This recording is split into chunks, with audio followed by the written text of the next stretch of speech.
តាជាហោសួស្តីអ្នកនរគ្នាសូមស្វាគមន៍មកកាន់វីដេអូទី16ថ្ងៃហ្នឹងយើងនឹងមកបន្តតទៅនឹងការសិក្សាមេរៀនបន្តទៀតជាមួយមេរៀនបន្តទៀតចំពោះចំតអស់គ្នាបាទចឹងថ្ងៃហ្នឹងយើងសិក្សាតទៅតងទៅនឹងម៉ោងវិញម្ដងបាទបន្តពីយើងបានសិក្សារៀនសូត្រជាមួយមេរៀនរបស់យើងជាច្រើនមកហើយចឹងថ្ងៃហ្នឹងយើងចូលមេរៀនតទៅតទៅនឹងម៉ោង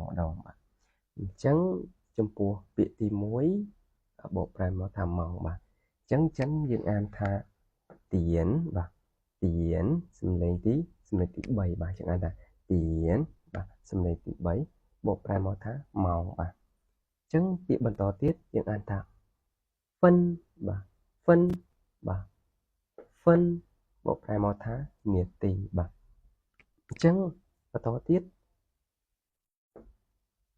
pan បាទ pan សំឡេងទី4 pan ពអាន pan ពេលដល់ពេលសំឡេងទី4 pan pan បកប្រែមកថាកន្លះឬមួយក៏ពាក់កណ្ដាលអញ្ចឹងចំពោះពាក្យហ្នឹងយើងអាចប្រើចំពោះអ្វីផ្សេងទៀតក៏បានដែរដែលពាក់កណ្ដាលមួយកណាត់ឬក៏កន្លះអីអញ្ចឹងណាបាទក្រៅពីម៉ោងក៏យើងអាចប្រើបានដែរពាក្យថា pan ហ្នឹងអូខេអញ្ចឹងយើងបន្តទៀតពាក្យថា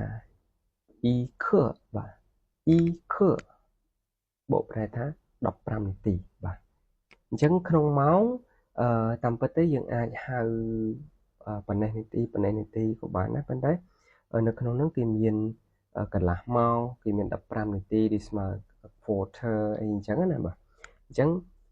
y ខ15នាទីបាទពាក្យបន្តទៀត mèo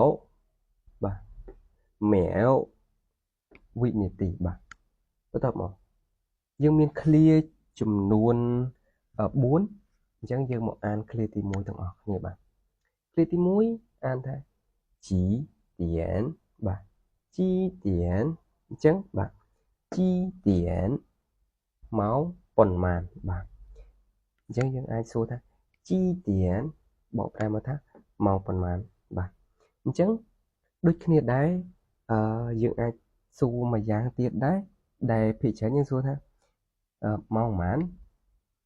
អញ្ចឹងយើងអាចសួរថាជីទៀនបាទម៉ោងប៉ុន្មានអញ្ចឹងពេលខ្លះយើងចង់សួរថាម៉ោងប៉ុន្មានហើយអញ្ចឹងណាបាទខ្ញុំអត់បានបកប្រែឲ្យត្រង់ហ្នឹងយើងអានថាជីទៀនឡាបាទជីទៀនឡាជីទៀនឡាអញ្ចឹងបានន័យថាម៉ោងប៉ុន្មានហើយបាទម៉ោងប៉ុន្មានហើយចង់សួរថាអញ្ចឹងណាបាទអញ្ចឹងដូចឧទាហរណ៍ថាយើងស្គាល់មិត្តភក្តិឬមួយក៏យើងចង់សួរមិត្តភក្តិរបស់យើងអញ្ចឹងណាយើងហៅឈ្មោះគេអញ្ចឹងទៅយើងអាចសួរគេបានថាជីទៀនឡាបានន័យថាម៉ោងប៉ុន្មានហើយបាទបាទឥឡូវយើងបន្តមក clear ទី3ទាំងអស់គ្នាបាទអញ្ចឹង clear ទី3យើងអានថា现在几点了បាទ现在几点了បកប្រែមកថាឥឡូវនេះម៉ោងប៉ុន្មានហើយបាទពាក្យថាឥឡូវនេះគឺ 现在បាទ现在បកប្រែមកថាឥឡូវនេះអញ្ចឹង几点了ម៉ោងប៉ុន្មានហើយអញ្ចឹង现在ឥឡូវនេះបាទ几点了ម៉ោងប៉ុន្មានហើយបាទអញ្ចឹងអាចកត់បកប្រែបន្ថែមនៅក្នុង clear នេះផងដែរបាទអញ្ចឹងយើងចូលដល់ clear ទី4 clear ទី4យើងអានថា你几点上课បាទ你几点上课បាទ几点ម៉ោងប៉ុន្មាន上课ចូលរៀនបាទអញ្ចឹងយើងអានសារជាថ្មីម្ដងទៀតបងប្អូន你几点上课តើអ្នកម៉ោងប៉ុន្មានចូលរៀនបាទយើងចង់បានន័យថាយើងសួរគេម៉ោងប៉ុន្មានចូលរៀនអញ្ចឹងណាបាទអញ្ចឹងខាងក្រោមនេះគឺជាឧទាហរណ៍តាក់ទងទៅនឹងម៉ោងដែលខ្ញុំបានរៀបចំ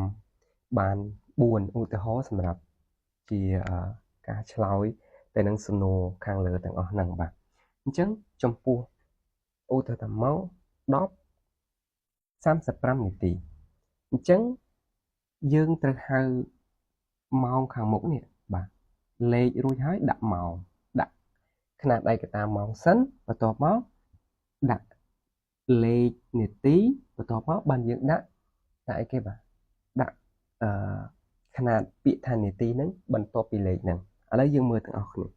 ជាង10អីគេ10បាទ10លេខ10ដល់ពេលពាក្យថាទៀនបូកប្រែថាម៉េចទៀនអំបញ្ញម៉េចយើងបូកប្រែ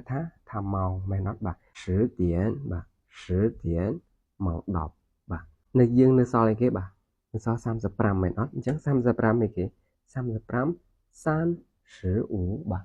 35 35អញ្ចឹងអីគេនាទីអីគេនាទីគឺ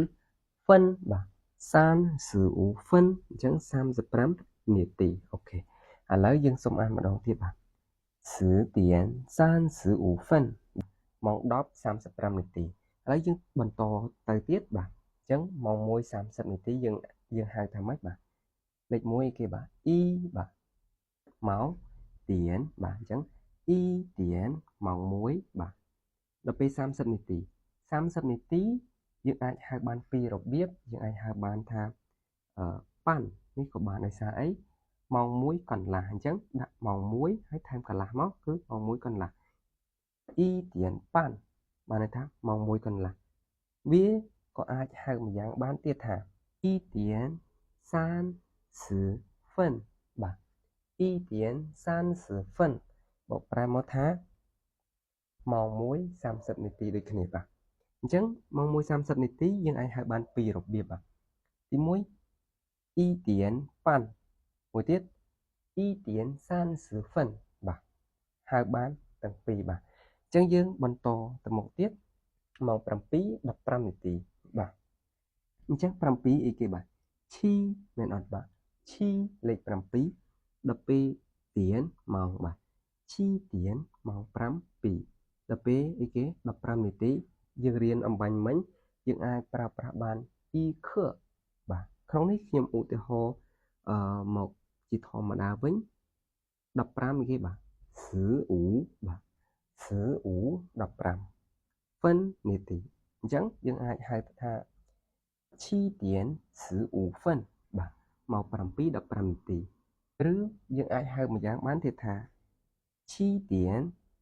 អីគេបាទ7点一刻បាទ7点一刻ម៉ោង7 15នាទីអ៊ីខឺអំបញ្ញមិញគឺ15នាទីមែនអត់អញ្ចឹងត្រង់កន្លែងហ្នឹង15នាទីហ្នឹងយើងអាចប្រើបាន2យើងហៅថា15 phânហ្នឹងក៏បានបាទ phân នេះនាទីបាទអញ្ចឹង15អីគេ15ឬមួយក៏យើងអាចប្រើអ៊ីខឺហ្នឹង15ក៏បានដែរបាទអញ្ចឹងយើងបន្តទៅមួយទៀតបាទឧទាហរណ៍ចុងក្រោយបាទម៉ោង2 45នាទីអញ្ចឹងយើងអានថា2点45分បាទ2点បាទម៉ោង2អីគេបាទ40 40 40បាទ45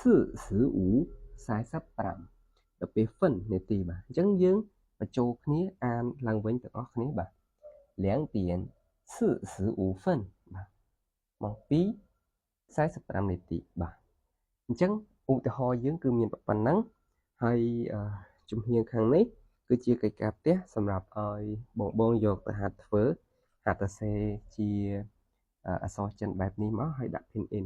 អញ្ចឹងវីដេអូយើងថ្ងៃហ្នឹងគឺមានប៉ុណ្ណឹងទេសម្រាប់បងដែលត្រូវការស្លឹកមេរៀននេះបងអាចធ្វើការវាយក្នុងរបាយសារ Telegram ហើយសូមវាយពាក្យនេះបងនឹងឃើញក្រុមមួយដែលខ្ញុំបង្កើតដាក់ថាមេរៀនមូលដ្ឋានគ្រឹះភាសាចិនចឹងបងអាចចូលទៅទាញយកសិលកិច្ចការនឹងដោយ free អត់គិតថ្លៃទេបាទខ្ញុំតម្លាក់ក្នុងនឹងដើម្បីឲ្យងាយស្រួលបងទៅទាញយកក្នុងការយកមកកត់អញ្ចឹងណាបាទអញ្ចឹងវីដេអូយើងគឺមានតែប៉ុណ្្នឹងទេអរគុណច្រើនបងសម្រាប់ការតាមដានទស្សនាវីដេអូនេះតាំងពីដើមរហូតដល់ចប់ជួបគ្នាជាមួយខ្ញុំបាទវីដេអូក្រោយបាយបាយចែកជៀន